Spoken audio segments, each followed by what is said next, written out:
Okay, everyone, welcome to the Respect the Math podcast, brought to you by Reliable Tech Help. For all your IT needs, call Reliable Tech Help at 502-797-7399 or visit our website at reliabletechhelp.com. I'm your host, Digital David Snyder. Today our guest is Claire Schenk with Homepage Realty. Welcome to the welcome to the Respect the Math podcast, Claire. Here we talk about everything. Thank you. We talk about everything from technology to business, science to popular culture and more, mainly the things that I'm interested in because I'm kind of selfish that way. So thanks for being here. Tell us more about yourself and what you do. Well, I'm a residential real estate agent. I have been in the business. I got licensed in 2007 in Lexington, but I've been doing resale in Louisville since 2013, 14-ish. I love it, and the market is crazy, but the best part about it is the people that I get to meet. And years ago, my first mentor said to me, find something that when you're doing it, you don't know the difference between a Wednesday and a Saturday. And I never thought I'd be able to find that. I just felt like I was going to, everybody, It just seems like growing up, all my parents' friends and parents, it just seemed like everybody worked just to pay the bills, just to get by. And I feel like I'm really, really lucky in the fact that I've found that. Like, what's today, Tuesday, but it could be Saturday and I wouldn't even know. Yeah, and that has a unique significance in real estate because you're working Saturdays and Sundays, and there's really no difference between a weekday and a professionally. I saw a meme this morning actually about how a realtor loves Friday to a realtor means it's close to Monday. So it's like it's close to their day off, and everybody else is like, it's Friday, and everybody's excited. So if there is such a thing as a day off in that field, it's probably going to be Monday if it happens. I think Tuesday is the best day because Monday you're kind of following up from everything that happened over the weekend, and you're touching base with people that took the weekend off, or so Monday I've found that I'm pretty busy just following up from everything that I've done the past couple of days. Tuesday is kind of the day where I can kind of get some stuff done outside of real estate. Yeah. In the real estate business, tell us about, I'm assuming you're a high volume seller, you're high transactions. There's a lot of folks out there claiming to be real estate people. And then there's like, 5% of them, they're actually doing the lion's share of the selling. I think that, people think it looks fun. You see HGTV, you see $1 Million Listing, you see all these shows that like really portray this business to be really easy. And I think people are misled by what we do and our value. So, look, people say they hate for sale by owners, but I bought a for sale by owner a few years ago and I make a lot of money on it. So for sale by owners, as long as they'll work with agents, I like them. You can usually get a deal with them, but they're always leaving money on the table. Always. Talk more about that. Yeah. So, the conventional wisdom is I'll bypass this 6% commission, 3 to the buying agent. What people don't realize is that if you're a for sale by owner and you're not going to pay that other agent, you're really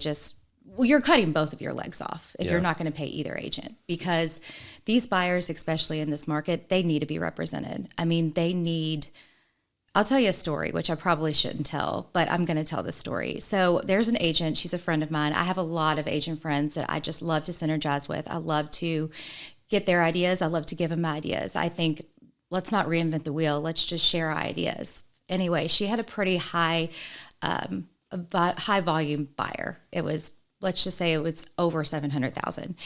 And they bought something, they were looking at something on a Sunday and met an owner.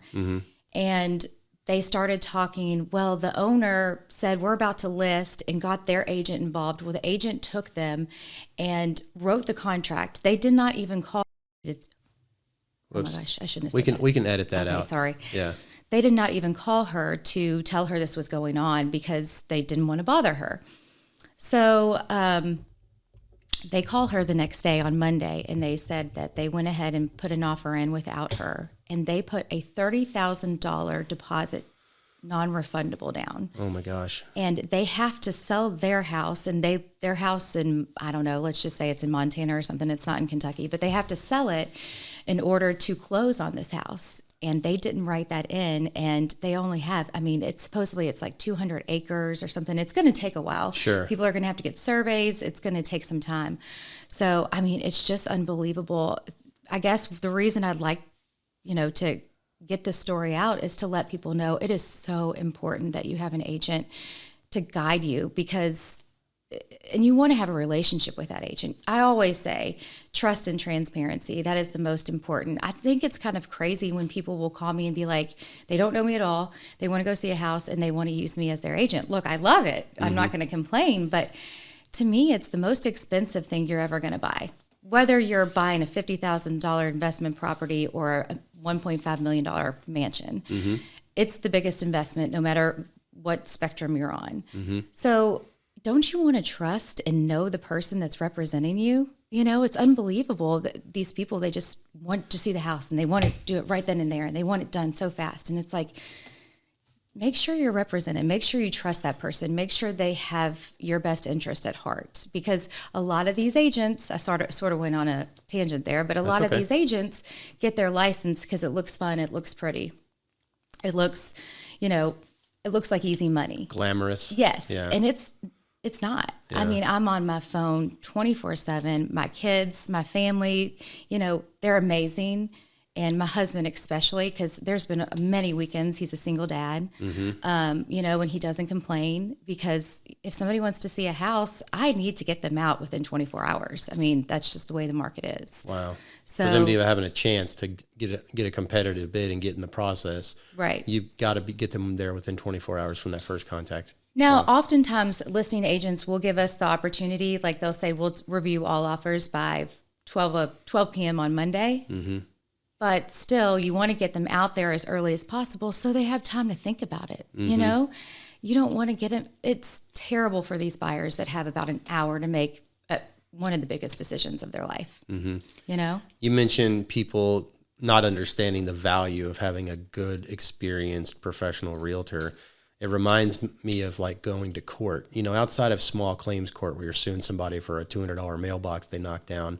Outside of that scenario, would you ever go to court without an attorney to represent you, someone who's navigated the process and has the experience and the training and the credentials to do that? I think that analogy applies to real estate. One thing I tell people in my professional life in the tech space is, most folks don't push back at what we charge for our hourly rate. It's $100 an hour in full disclosure.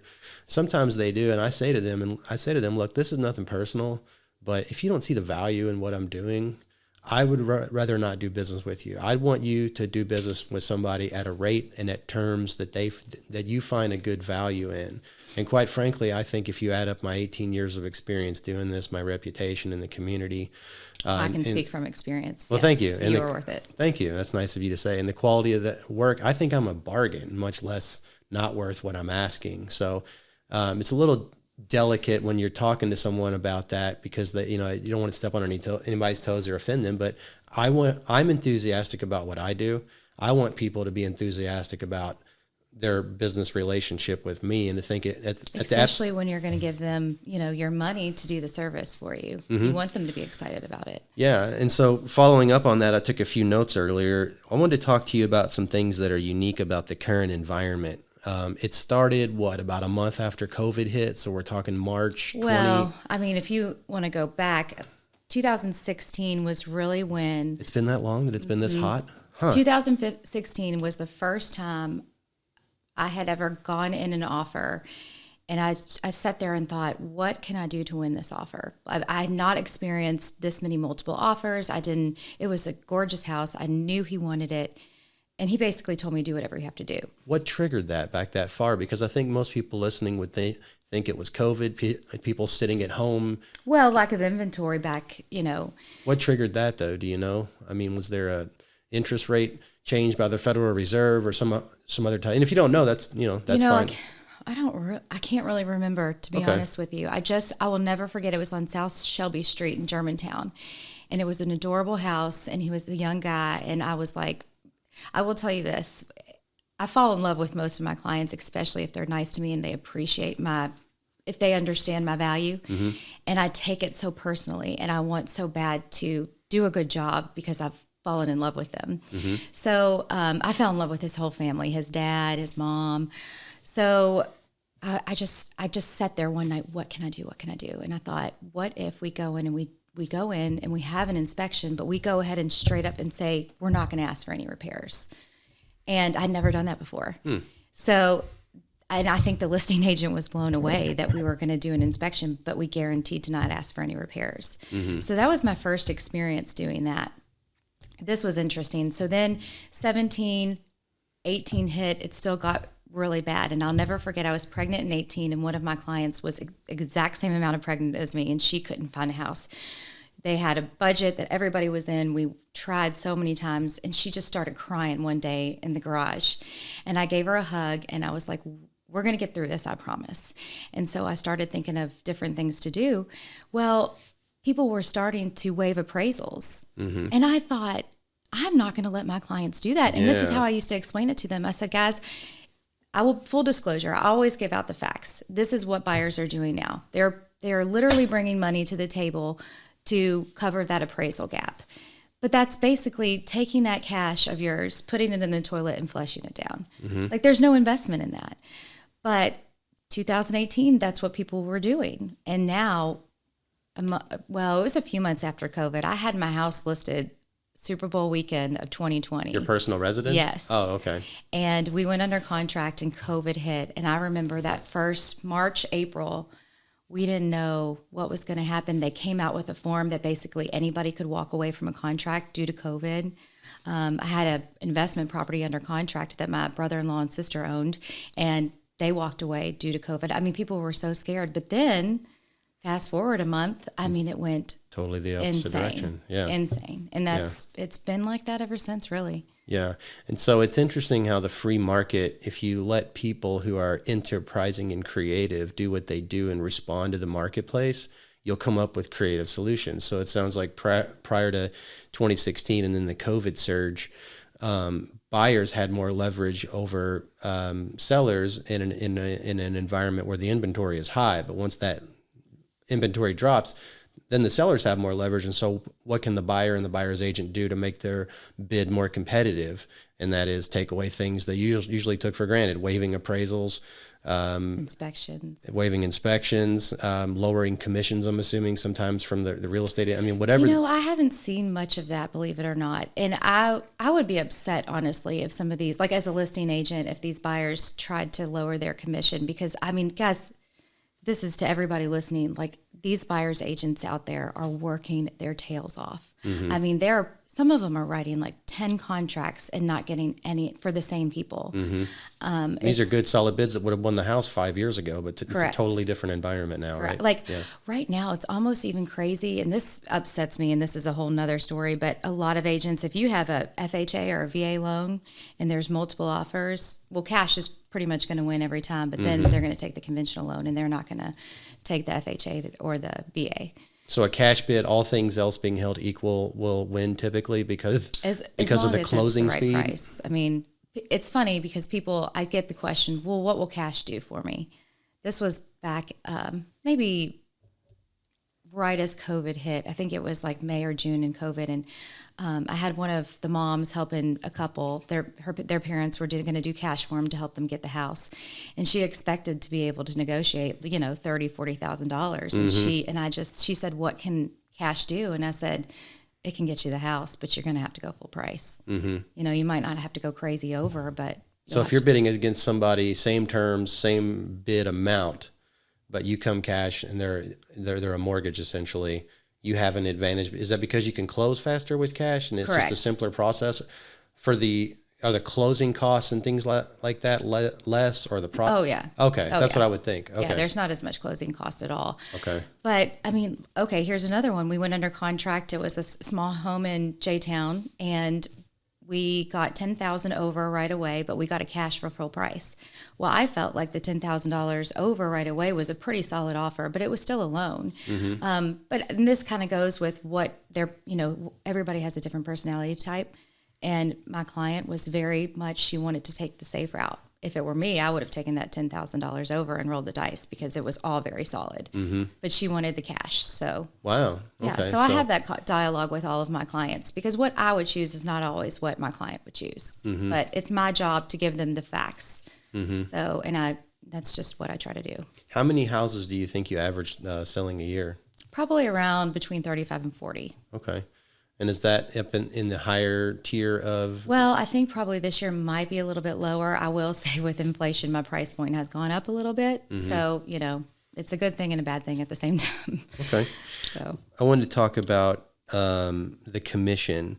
When my wife and I bought the house we are in now, it was a sticking point, and it was prior to the surge, obviously, after COVID. And so we had a little leverage, but the appraisal came in significantly lower than the previous homeowner was expecting, and she was pretty devastated about that.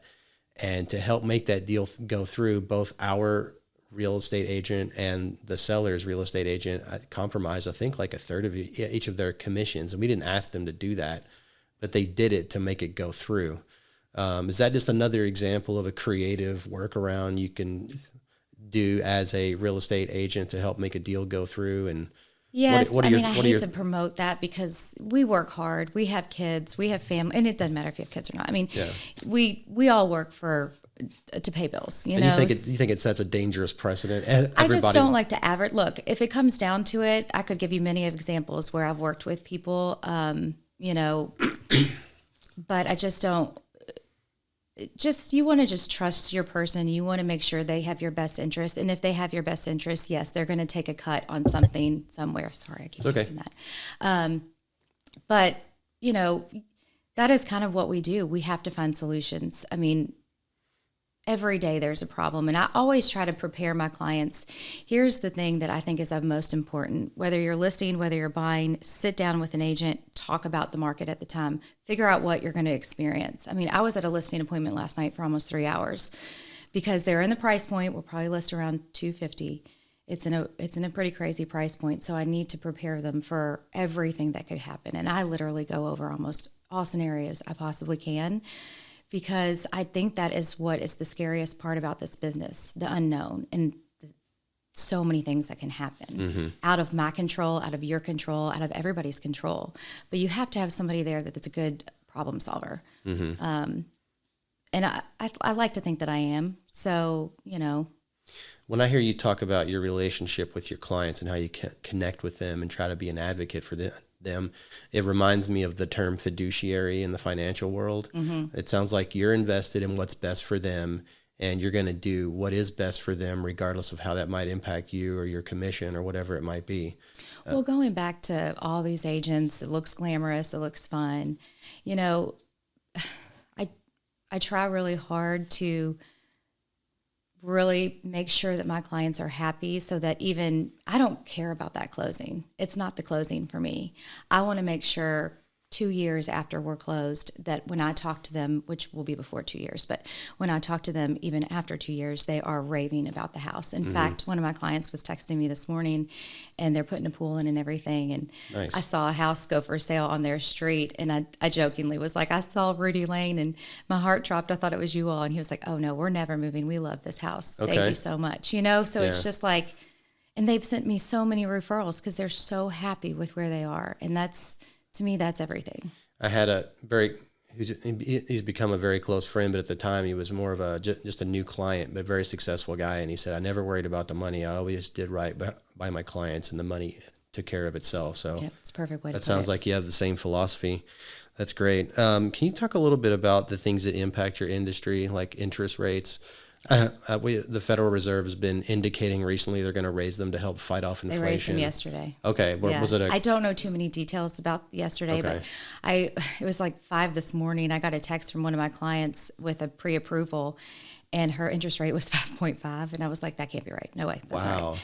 So, I mean, Did she have bad credit or just not? I don't know. I mean, that's really high, right? It's pretty high. Yeah. What's a competitive rate now? 3 something? Well, so I have a physician that's getting a physician loan that has a 3.9, which is really good for right now. A physician loan? Mm-hmm. What is that, sponsored by some physicians group or something? Well, or professional? It's a loan provided by the government that they basically do 100% financing once these medical students go to their residency. Oh, so it kind of goes, it's based off what they're going to make. Interesting. Okay. And that's a federal program. I never heard of that. I believe it's a federal program. It's some type of government. Yeah. Okay. Very neat. Okay. And so tell us about that process and what was unique about that. And outside of the interest rate, obviously, is that the only thing or? Well, the interest rate is still pretty low, but it's 100% financing. That's So the appealing. that's what they love about it, because they're just getting out of medical school. They're in loads of debt, but they're going to be eventually be making money. Yeah. So they have a little bit of a leeway to get into a home, start their residency, start getting some paychecks, and start paying off some of those student loans, which most of them have, right? Yes. Yeah. Okay.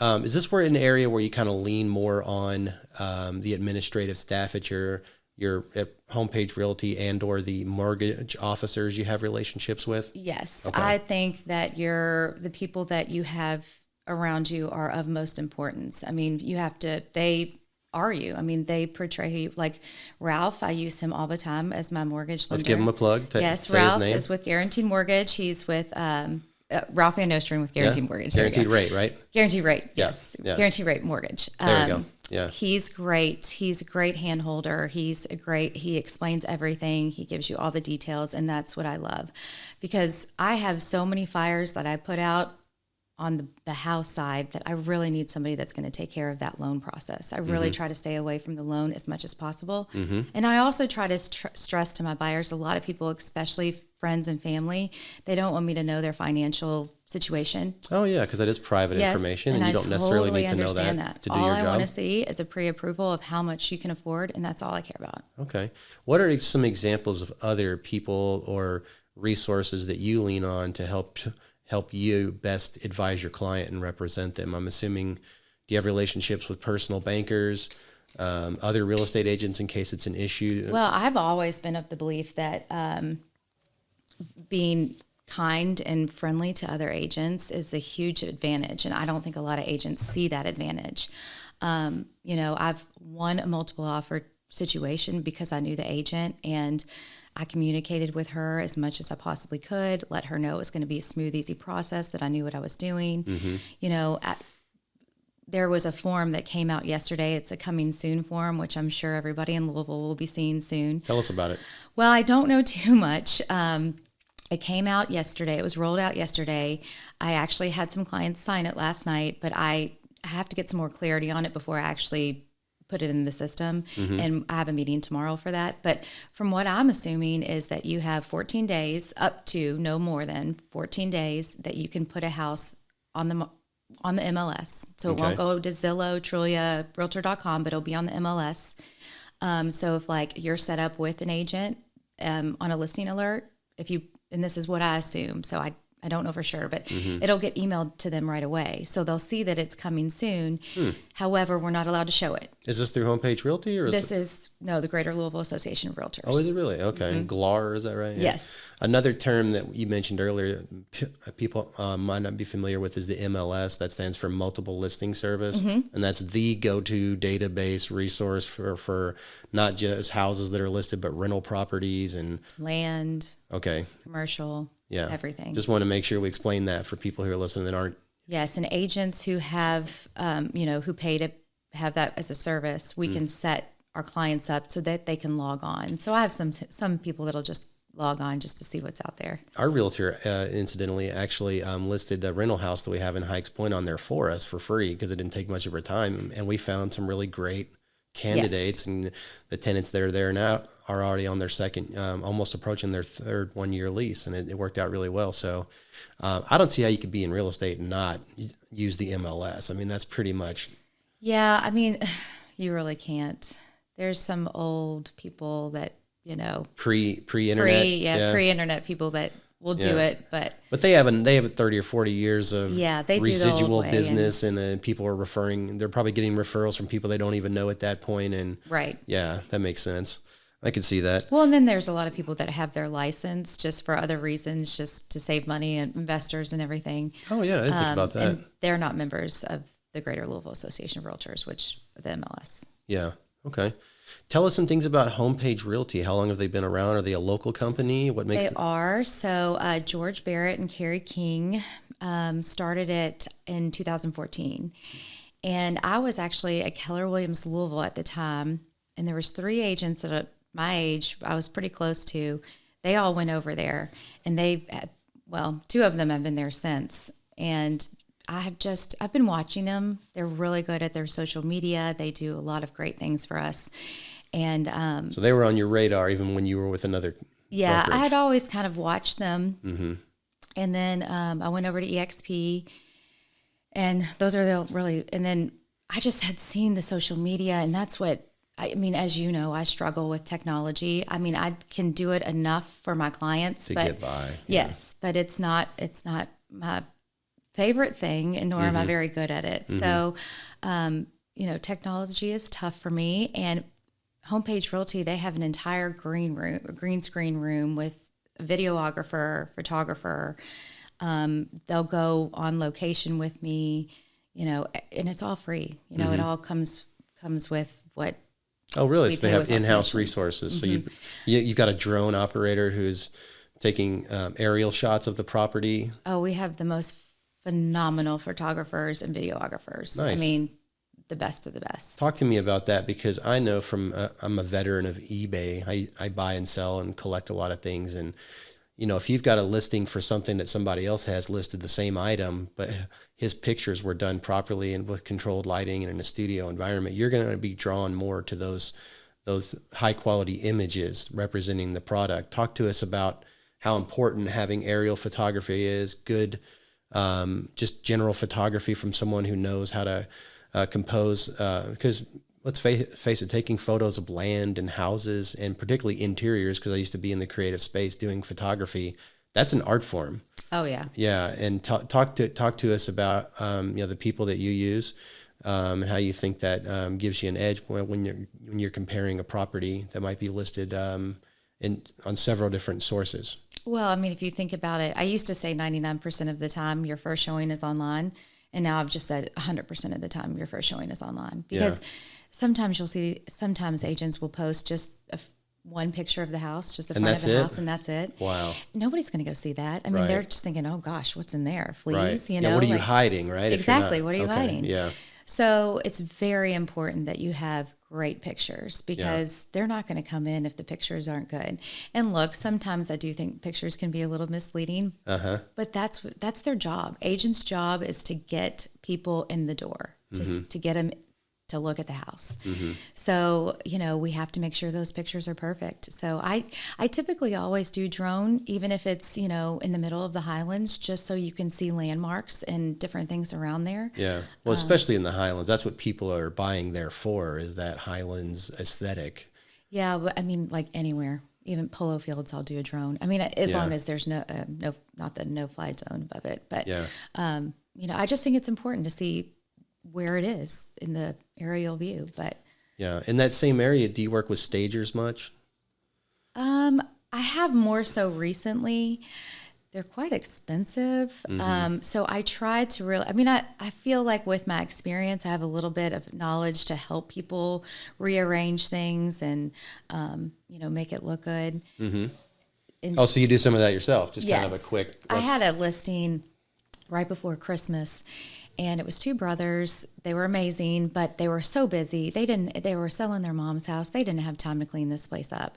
So they had gotten the stuff out that they wanted, but there was still a lot of stuff in there. So I went up and I organized it, put it in closets as best as I could, cleaned it. And I even grabbed my in-laws leaf blower, and there was a ton of leaves on the property. So I blew the leaves out. And, wow. I just feel like everybody's got things going on. If I can help a little bit, I will. Yeah.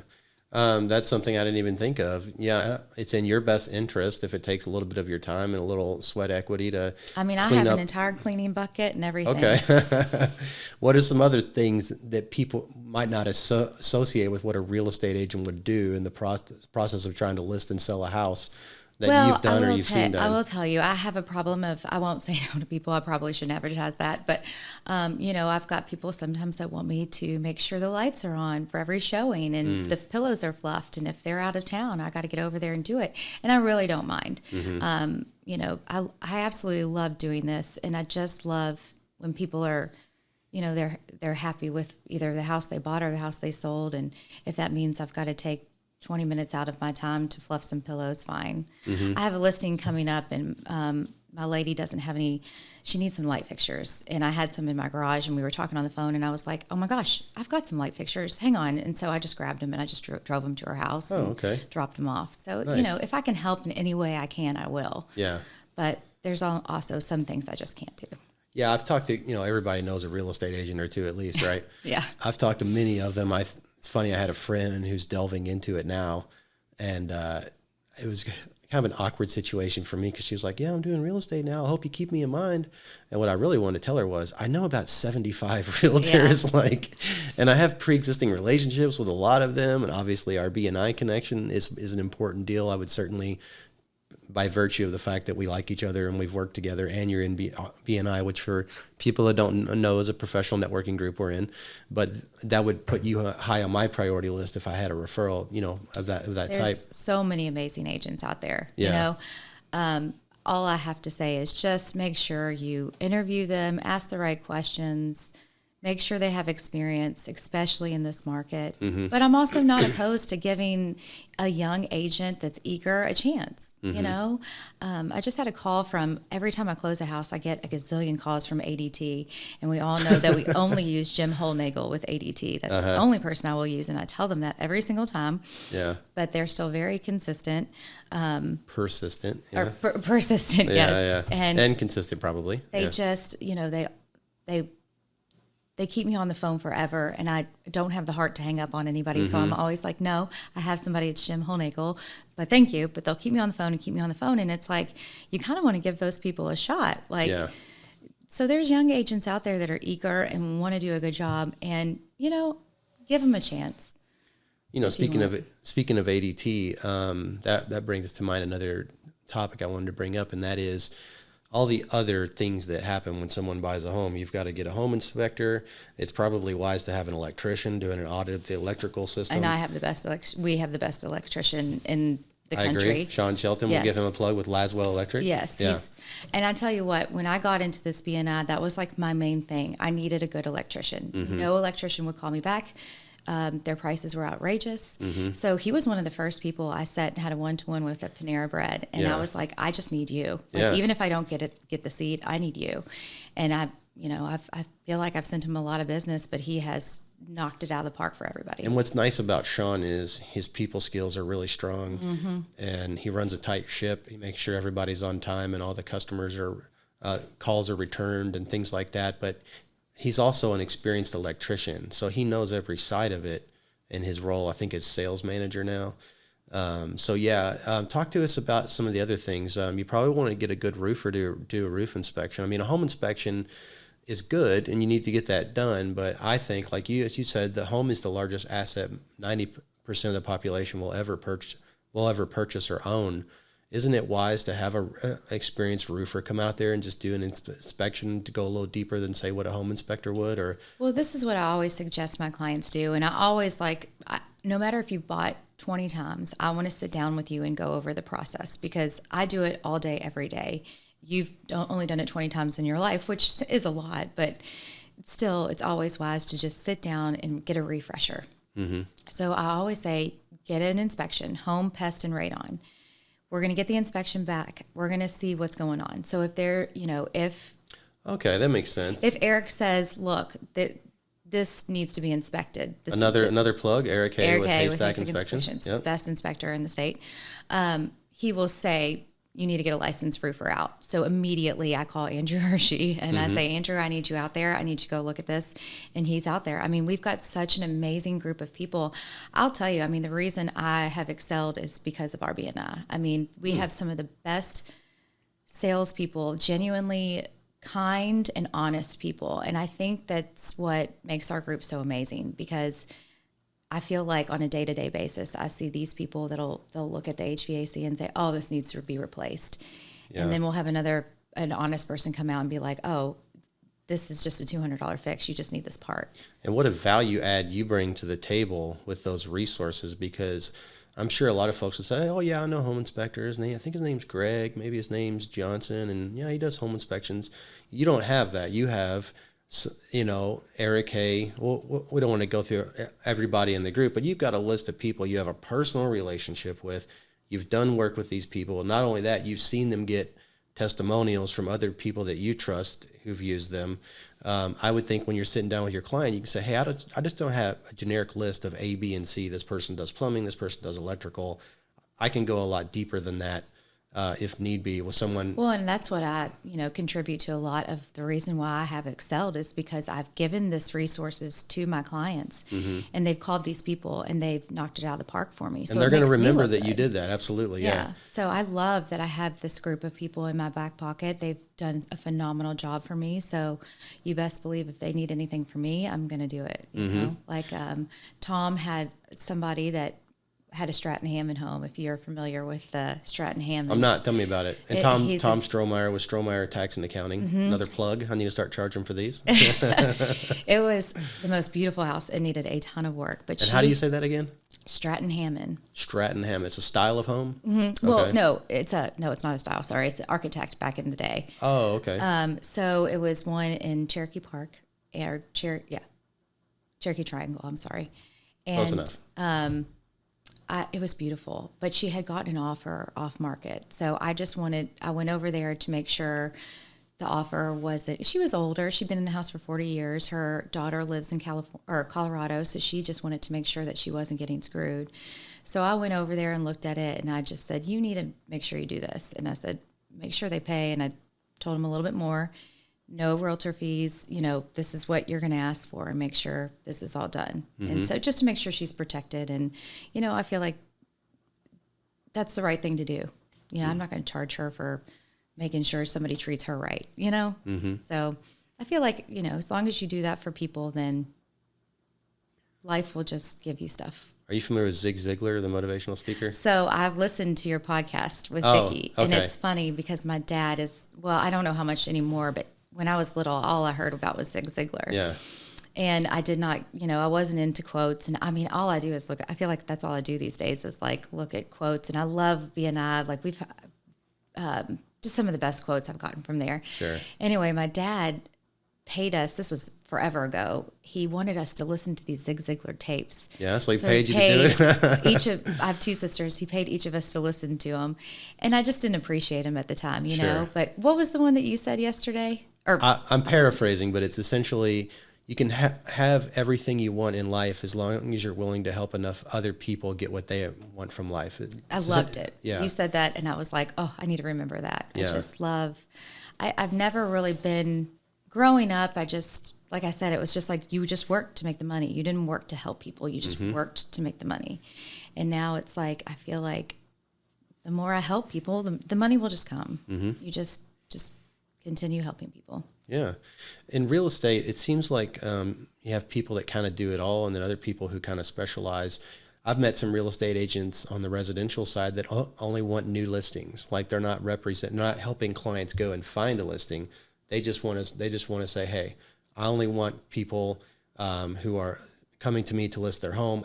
I don't want to go out and find a home for somebody.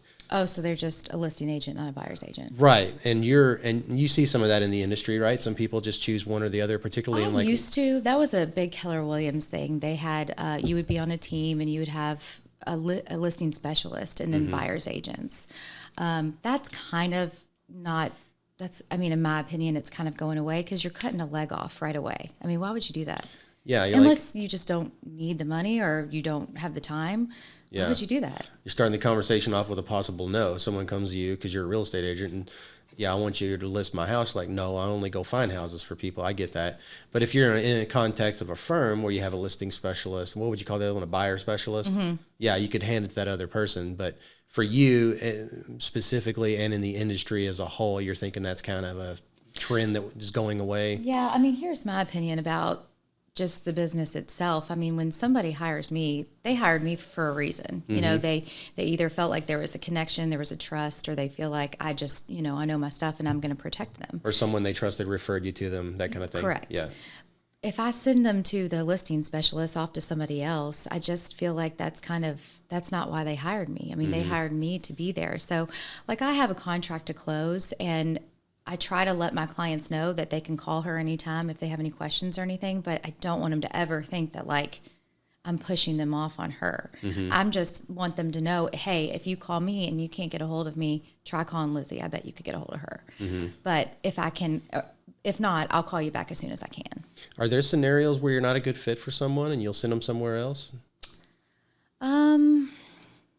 Maybe Maybe people have difficulty getting financing or something like that, or Difficulty financing, I'll kind of stay with them.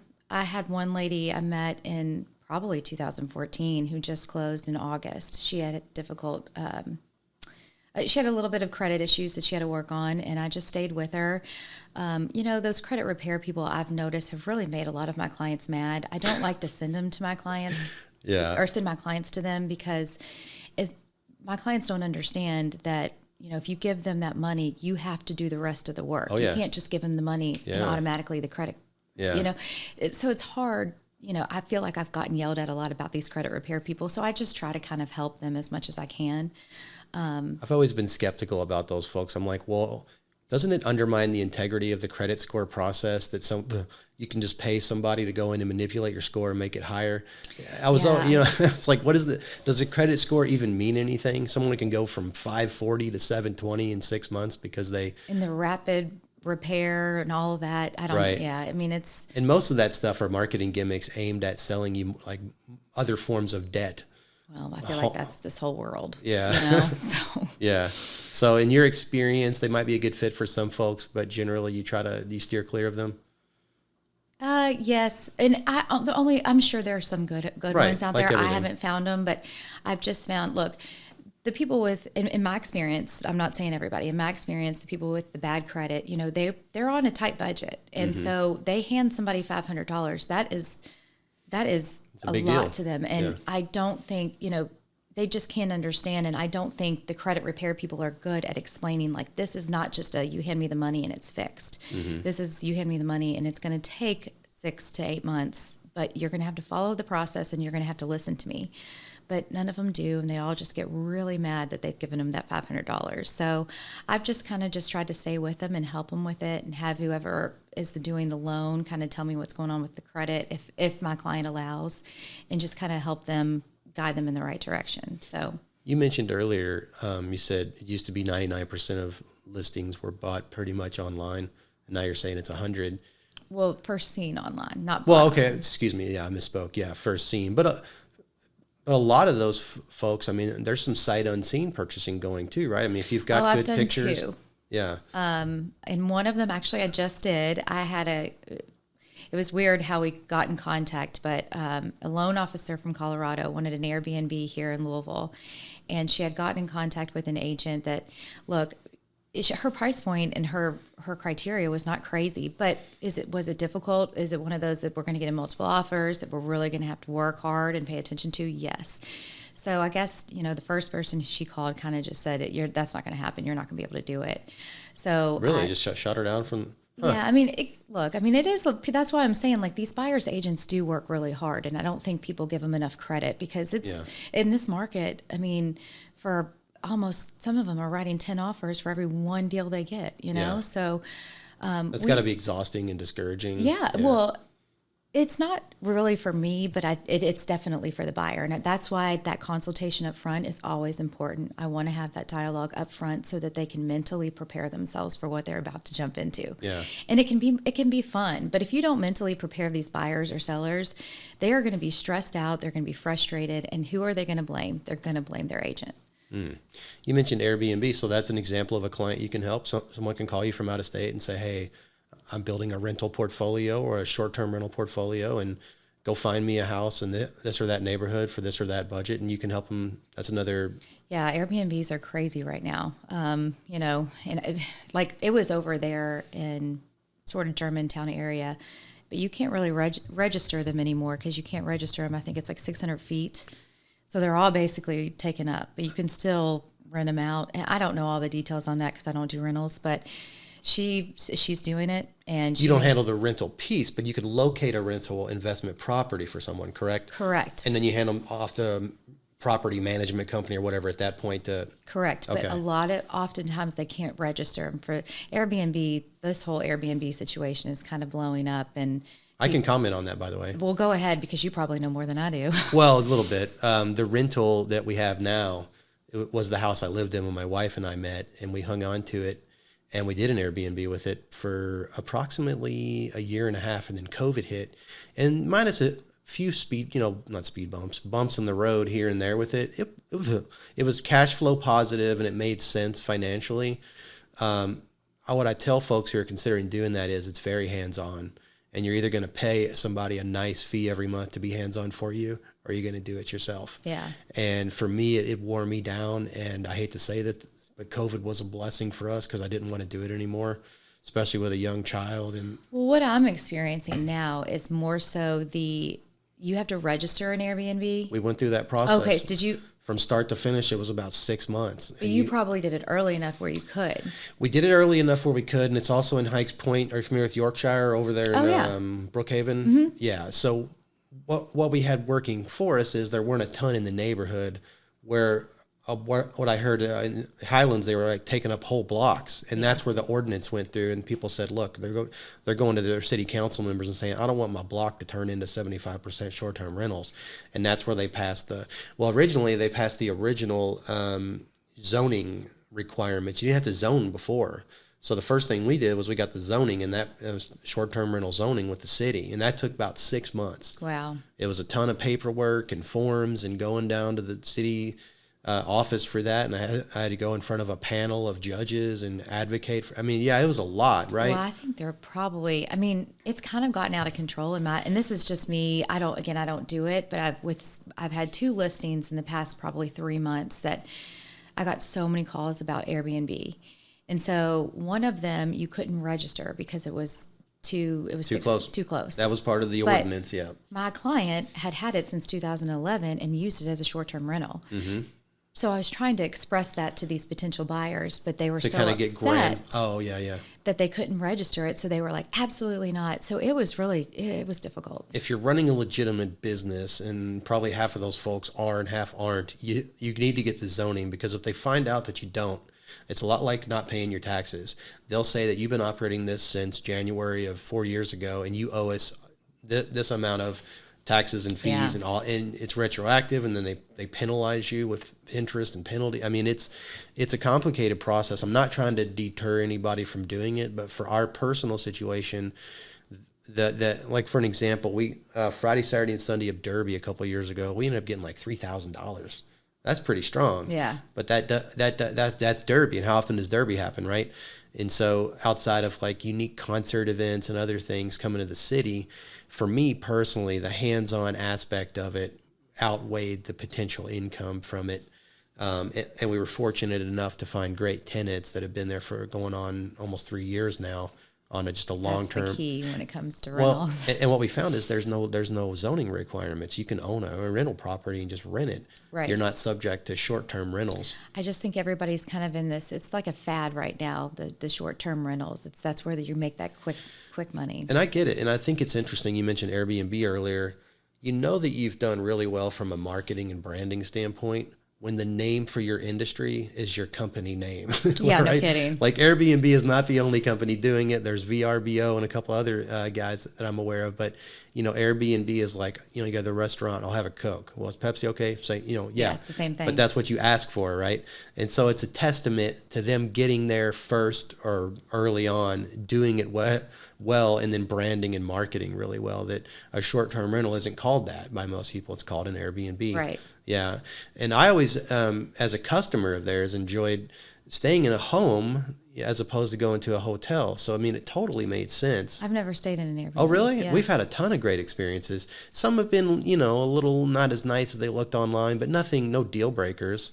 It seems like everybody loves them, but I think I'm an old school. I like my hotel room. I like my clean sheets. There's pros and cons to both, and you've got tiers there too. I mean, you got some of the higher tiers where they have people come and turn it over for you nightly, just like it was. I didn't know that. Yeah, but then you're talking high-end stuff. Yeah. You're probably talking $700 or $800 a night. Yeah, Gotcha. So there's definitely a place for it and a market for it. We've had really good experiences, and a lot of times you can find those closer to where you want to be when you travel than a given particular hotel. So just wanted to mention that. You brought that up, and I've got some personal experience to lend to that. If you run across a client who needs some help or some advice just from someone who's done it, feel free to Thank you. Give him my number. I don't. My husband's a litigator, so he refuses to get any rental properties. But because he's seen nobody goes to court when everything went right. They only go when it went wrong. So. And then, in full disclosure, he specializes in real estate law, correct? Yes. Well, so he's done a couple of different things, but yes, for a while he worked over at a bank, kind of right after when the economy was getting better, and he worked there. They told him it was just going to be a short term, where he got all of these crazy loans that were delinquent and got them right. So Okay, very cool. he specializes really in contracts. Okay. So Yeah, contracts are a big part of law. kind of what David does, David Cooper. Yeah, absolutely.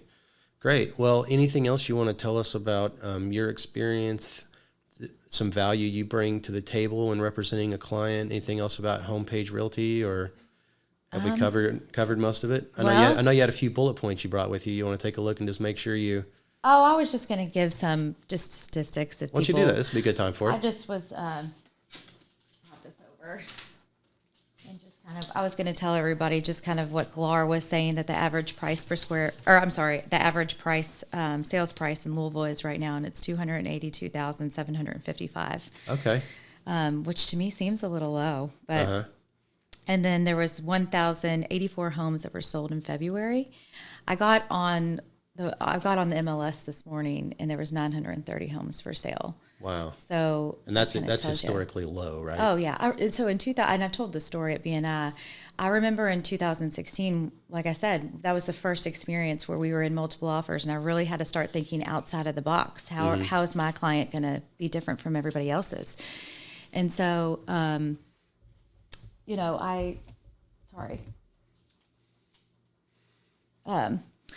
sorry, I got distracted there. It's okay. We were talking about low inventory. Yes, and then in 2016 is when I would get on the MLS, and there was about 3,500 homes on the market. Well, then I started noticing about 3,000 homes on the market, and I was like, oh my gosh, what are we going to do? This is crazy. So then after COVID, it was around 1,600, 1,500. Yeah. Well, like I said, I got on this morning, and it's 930. Yeah. So it's kind of crazy. Yeah. What do you see on the horizon from your experience? Do you see, obviously, interest rates are probably going to... I think interest rates are going to continue to tick up a little bit. I'm hoping that we don't see 6, but people have to realize... When you say 6, 2006? Or no, 6% interest? 6%, yeah. Wow. Which is still historically great, because, I mean... That's what I'm saying. Our parents bought houses with 18% mortgage rates, right? But these young kids, these millennials... Well, I'm probably not. I'm right on the cuff, but... Or Gen X, whatever this... Young folks is, yeah, with their newfangled technology. Yeah, I mean, they're coming in and get off of my lawn kind of stuff. Yeah. So, I mean, they're coming in and they're wanting these houses, and they're seeing these interest rates at 3%, 4%, and that kind of the money's cheap there. You can afford more. Yeah. So then when especially the ones that have gotten pre-approved and just haven't been able to find something, and these interest rates are going up, they're thinking that this is awful, and they have to, they can't continue. They have to wait. Yeah. And it's like, guys, like you said, our parents, when they bought in the 70s, they're looking at 18%. And it was a bargain back then. Exactly. Yeah. But people just don't do, they don't do their research. They just see that they've gone up, and they start freaking out. Yeah. Short-term mentality. Mm-hmm. I'm a big Dave Ramsey fan, and he has folks call into his show and say, Dave, I really want to get into either want to upgrade and get a better home, or I want to stop renting and getting to a home right now. But the market is so crazy right now, and the prices are so high. I'm going to wait. And you know what he tells those people? And it's never occurred to me until I heard him say that. He's like, well, look, I have no crystal ball. I can't tell you with absolute certainty what I think is going to happen. But he said his best guess as to what's going to happen, and he's been in real estate a long time, is this is not a bubble. He said that the rate at which the home prices are increasing may slow a little bit, but that the prices are here to stay is what he thinks. And so he tells people calling in, expecting him to tell them what they want to hear, which is stay on the sidelines. The prices are going to inevitably come down. He doesn't think that's going to happen. Well, I mean, he was right. I had a lot of people, like in 2016 and 17, sell and say they're going to wait for this and they're still waiting. I mean, prices have significantly gone up, even if you bought in 2016. And if it shakes out that way now, as high as it may seem, will be a bargain compared to 6 months from now if they continue to increase in value. So, correct. And I think that goes back to one of the age-old maxims of investing is don't try to time the market. Buy a home when it's a good financial decision for you. don't try to sit on the sidelines and wait for things to come down, because they might go up and not come back down. Well, I mean, who said it? Was it Warren Buffett that said Greedy and nervous. something about buy land because they're not making any more of it? Oh, okay, there's that one. And then the other famous one is he gets nervous when other people get greedy, and he gets greedy when other people get nervous. So, yeah. Yeah. So, I mean, I've always thought real estate is the best investment you could possibly make. I don't think it really matters it does matter the situation, but the statistics right now are saying that homes are valuing 14% a year. When I first got into 14% growth per year? Really? Yeah. Wow. Over what period? This was just this since COVID started. Oh, And okay. this is, That's still pretty strong. Yeah, Wow. it's very strong. Yeah. But I mean, it's usually 3%, you Yeah. know? So that's what you can So typically. historically, you've seen real estate, residential, single family home, that kind of stuff is about 3% a year over That's the what long run. I used to always do That sounds until about right. 2016. And then statistics kind of went out the window, and they're Yeah. all over the place now. Okay. So, but it's still, it's just, in my opinion, the best investment you can possibly make. Just make sure that you have the right representation. Make sure you trust the person. I mean, I always feel better about everything I do if I trust the person. Like, we haven't plugged Stephen Gibson in. He is one person. He's the financial advisor in our BNI. Guidance Capital. Yep. I remember the first financial advisor I ever met, and he basically told me if I didn't have $250,000 in the bank, that he didn't want to talk to me. So I'm like, okay, well, I will never be talking to you. Yeah. So I go to Stephen, and I'm just like, Is that how he worded it, or was it a little more? I mean, that's kind of how I heard it. I mean, that's not what he said, but Okay. kind of what he implied. Yeah. So I go to Stephen. I mean, he was just wanting to help me out in any way he can, any way he can make this plan work this way to make this little bit of money. And he's so detailed oriented. He's got my whole life planned out. So are you a client of his now? Oh yeah. Okay. I'm going to have a great retirement because of him. Okay. Very cool. I hope, at least. And so you got a gut feeling about him. He's honest. He's genuine. He cares. He's detailed. He knows what he's doing. And he took your account and your resources seriously, regardless of how small they might be compared to someone else's. The first time I went to his office, I mean, we went just to kind of meet, but I also was telling him I don't have a financial advisor. I told him my experience with the first one that I talked to. Oh, my husband set me up with his too. And he talked to me over the phone, and I ended up sending him some money, but I mean, he didn't really give me the time of the day, and I'm not mad about that. He's got tons of clients that, it's he not didn't, personal. Yeah, he didn't have time for me. So when Stephen sat down with me, and he cared so much, and he just brought up situations that I didn't even think could happen. And, he got me to get a will. Kelly Gannett did a will for me. Just things I would have never thought of. Yeah. He had me do. And I feel safe. If anything happens to me, he's got a binder that gives to my husband, and everything's set. It sounds like he did the things for you that you try to do for your clients. And in that Correct. sense, you had an instant gut feeling that was good, and it felt, I think that's something in COVID world, or this world that we're living in, that's gone completely out of the window, is customer service. Mm-hmm. We have all become entitled. A lot of companies don't even have a customer service phone number anymore. It's an email. I mean, you go to get your prescription filled. You wait 45 minutes. Half the time they don't know what they're doing. My car's been in the shop. I was told, this is a perfect example. I got in a wreck during the snow squall. My car was in the shop. It's still in the shop. They told me 2 weeks. Okay. I'm going on week 7. Wow. And it's like, set up expectations. They told me it would only be 2 weeks. Now, I understand that we're in a COVID world and things happen, but remember that. So set up your clients' expectations. We're hoping it could be 2 weeks. However, with the way that things are, it could be 2 months. Yeah. Isn't that hard? Just set up expectations. So that's what I like to do with my clients, so that, it doesn't come back on me when it doesn't happen perfectly, because in real estate, it's probably rarely going to happen perfectly. Great. Well, we're going to wrap things up here. I like to end each podcast mentioning the nonprofit that my wife and I started. I was listening to this last night, but I'd like for you to talk about it a little bit more, because how can I help? I know you said you would take money, but really you wanted time. Not asking for money. I just know that at a certain point in my life, I needed an example of somebody who had been successful and was doing good in their community, to motivate me and show me that you're not stuck, like you said earlier, just working just to be working. to have a purpose and to to be rewarded by what you do. That can be in your personal life, that can be in your professional life, it can be giving back to your community in various forms. And one day the thought occurred to me that for people to be good, they have to see good. And so that's how See Good to Be Good was created. And the idea is just to get people who have been successful and are doing good in their community in front of people who need an example. They need some motivation. They need someone who's done it to say, hey, I'll put my hand on your shoulder and walk with you for a little while and tell you. So are you going to have like a convention? We'd like to. I don't know about individuals. I don't want to rule that out. For now, it's a segment on the podcast, and I just I have all this low-lying fruit with all these relationships with people that I have and people that have done well, and so I just like to ask them a few questions. If you don't mind, I'll ask you a few questions. What do you contribute to your professional success to this point? What are the things that you've done that you think have led directly to you being successful? Well, I think, first of all, I worked very, very hard at the beginning. I still work hard now, but I had a mentor, and she taught me everything I know. And to me, she's the best in the business. And I followed her for, years. For the first probably 2 years, I took all of her buyers out and showed them houses. Didn't get anything for it. But you don't realize how important it is, just the way you walk, the way you talk, the way you open the door, the way you show the houses.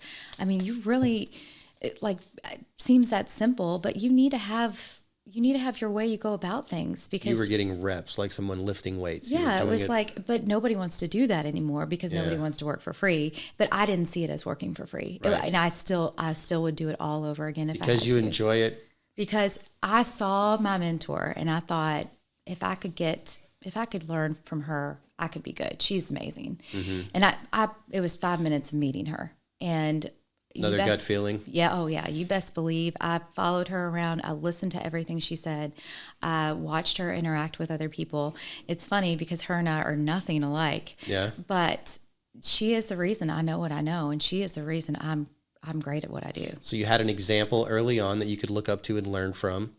And this person showed you that, yes, this can be done. And you said you were working for free, but you weren't working. It wasn't working for free to me, but right. I guess now to get somebody a paycheck to do think that, about all the experience you got. They'd want me to pay them, but I was so, in this business, in any kind of sales business, it's really hard to learn because, especially back in the day, agents would look at new agents and just think competition, stay away from me. I don't want anything to do with you. Yeah. You're going to steal all my business. When in reality, we don't know the same people. We'll probably never even do a deal together. You know what I mean? It's so rare. Yeah. So why have that mentality? Let's share our ideas. Don't reinvent the wheel. Let's just try to help each other out. And so I didn't want to, she knew what she was doing. So I was just going to work hard and I was going to learn from her. And that's what I did. And I really think that, I think honesty, I think transparency, and I think people can pick that up pretty quick. It's funny you mentioned that. I've met a ton of successful people, like really successful, multimillionaires, business builders, entrepreneurs, professionals, doctors, accountants, attorneys, that kind of thing. And not all of them are wonderful human beings, but probably 80+% were. And the one thread that was common in most of those folks that I met and got to know pretty personally was high levels of integrity and character. From your experience, both with yourself and other people in your life, have you found that people can do right by people, have integrity, be kind, and still be successfor? So I will say 100% they can. I don't see it very often. Oh, so interesting. Well, that's one of the reasons I wanted to do this show, is because I'm not out to persuade people to the way I think. I've always thought it was interesting what people think and what they believe and why they think and believe it. And so I perked up there when you said that, because your experience is different and unique, and I want to hear that. So you don't name any names, but. Well, I just think, what I have to remember is everybody is human. We all have done something that we regret. We all have, made mistakes. It's 100% how you come back from those mistakes. Mm-hmm. Say, I'm sorry. Say you messed up. I And think you don't see a lot of that? You see some folks who just no, won't own their mistakes. And no, clearly you don't know a whole lot of real estate agents. so, okay, you're I'm just talking, kidding. yeah, No, but like in it's general or in the real estate game or well, I mean, maybe just getting older, I'm getting bitter, but a little cynical? Yeah. yeah, I just feel like, you see somebody do something wrong, and I would have the utmost respect for anyone just to say, Just own it. I screwed up. I'm Yeah. so sorry. Like, Huh. what can we do to fix this? Yeah. But so many people just want to blame another person or throw another person under the bus. Or, what I really love is like, when somebody wants to call their boss and the boss stands up for that person. Mm-hmm. Like, I love loyalty. I think when I know I have had some clients that they had their house on, it was like something about sold or something, and somebody clicked it. Like, what will you sell for? I can't even remember what it was, but she called me and somebody had clicked it wanting to buy their house. And she was like, hey, we just got this. She could have easily had them come in, totally, knocked me out of the deal, but she sees my value. She has loyalty. You best believe the Zahner family in LaGrange, I will bend over backwards no matter what forever for them. Yeah. Because of loyalty. Something people who have a cutthroat mentality or a short-term mentality don't realize is every new person that sits down at the table to participate in an economy, the table gets larger.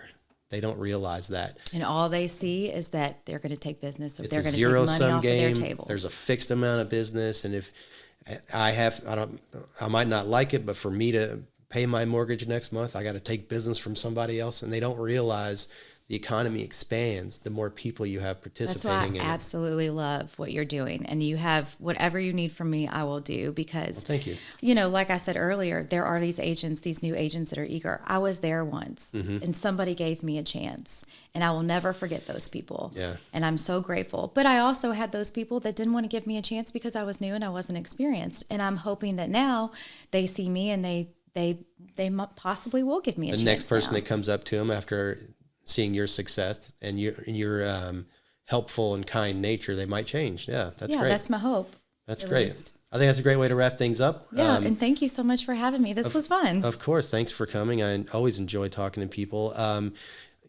Run it down. You're Claire Schenk with Homepage Realty. Tell us your website, your email address, your phone number, everything you want people to know about you and how they can interact with you. Okay, so I'm Claire Schenk, and it's SCHENK at homepagerealty.com. You can look me up on Instagram at Claire Schenk Realtor. You can look me up on Facebook at Claire Wepler Schenk. And I think that's everything. Give them your phone number. Oh, my phone number is 502-271-7771. All right. We'll post this video. It's okay on the website. The website is respectthemath.com. And also we'll put your contact information as part of the posting for that once we get it online, so people can look that up, and hopefully this will get you some business. Well, and I will say that if anybody out there has any kind of technology problems, David has the answer, and you're just so kind and patient, and I appreciate you and everything that you've done. He set me up with a new laptop, I think last summer, and I've got it right here with me. It's, it's amazing, and I know if I have any problems, not only can you fix it right away, you can literally get on my computer while I'm sitting there in my home and fix it. So I can't say it any better. Your job is it's so important, especially in my business. If I have a deadline at 7 p.m. and I can't get them to sign electronically, who am I going to call? Yeah. Calling David Snyder. Well, thanks for that. And we need realtors, so the feeling is mutual. All right, that's it for this episode of the Respect the Math podcast. I am your host, Digital David Snyder, and our podcast today was brought to us by Reliable Tech Help. For all your IT needs, call Reliable Tech Help at 502-797-7399 or visit our website at reliabletech, that's TEKhelp.com, and we'll see you next time. Thanks. Thank you.